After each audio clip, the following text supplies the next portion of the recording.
दोस्तों, हम सभी जानते हैं कि दुनिया में कई ऐसे देश हैं जो अपने किए गए कार्य और प्रगति के नाम पे बहुत ही फेमस हैं और अपनी ये जो स्थान बनाए हुए हैं। पर दुनिया में कुछ ऐसे भी देश हैं जो बदनाम देश की श्रेणी में आते हैं। तो चलिए दोस्तों, आज मैं कुछ ऐसे देश के नाम बताने जा रहा हूँ जो अपनी कुछ कारनामों की वजह से बदनाम हैं।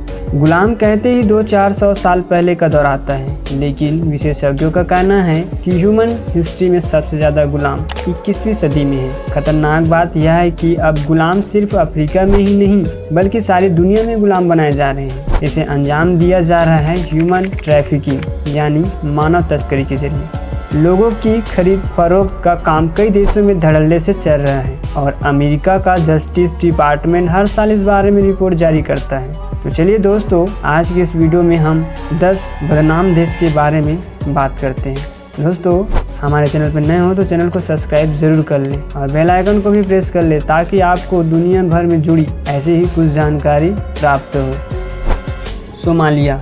अमेरिकी रिपोर्ट में सोमालिया ह्यूमन ट्रैफिकिंग के मामले में लगातार 14 सालों से सबसे ऊपर बना हुआ है। सिविल वार, नेचुरल डिजास्टर, नरसंहार, भीषण गरीबी जैसे कारणों के चलते कोई आश्चर्य नहीं कि यहाँ बहुत सारे लोग खुद ही ह्यूमन ट्रैफिकर्स के चंगुल में फंसते जा रहे हैं और यहाँ 1991 से अराजकता फैली हुई है। देश के विभिन्न हिस्सों पर अलग अलग लड़ाका गुटों का कब्जा भी है। यहाँ हालात इतने खराब हैं कि बहुत सारे मामले में पेरेंट्स अपने बच्चों को ट्रैफिकर्स को सौंपने पर मजबूर हो जाते हैं।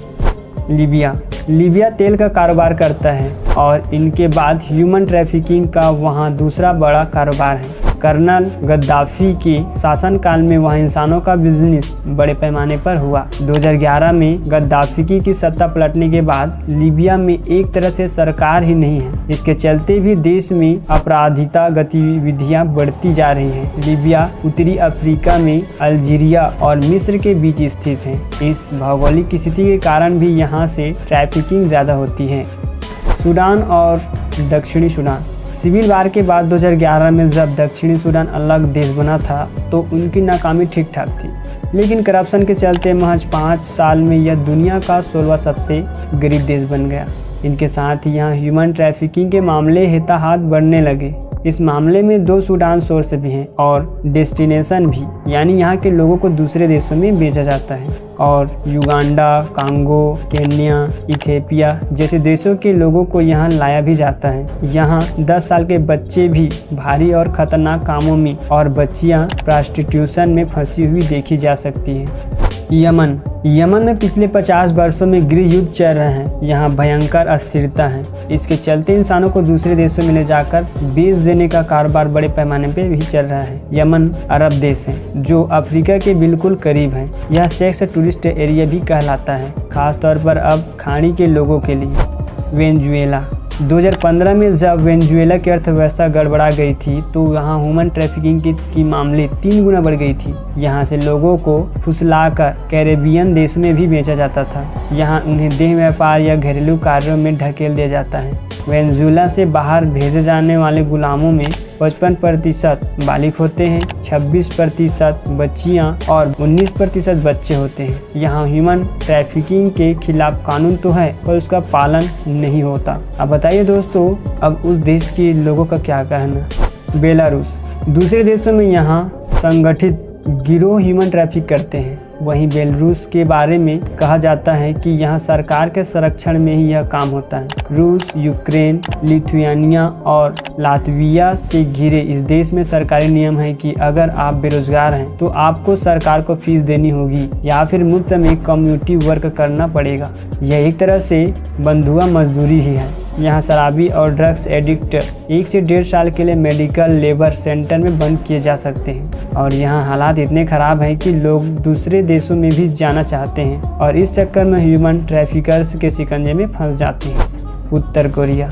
दुनिया में उत्तर कोरिया की इमेज नरक जैसी है, हम सभी जानते हैं। यहाँ जबरिया मजदूरी के कैंप हैं जहाँ लाखों लोग काम करते हैं। इनके अलावा सरकार ने 11 से 12 लाख नागरिकों को दूसरे देशों में काम करने को भेजा है और हैरानी की बात यह है कि ये लोग 3 साल के कॉन्ट्रैक्ट पर जाते हैं, लेकिन जब वे वापस आते हैं तो सरकार इनकी कमाई का 90% हिस्सा खुद ही रख लेते हैं। सीरिया।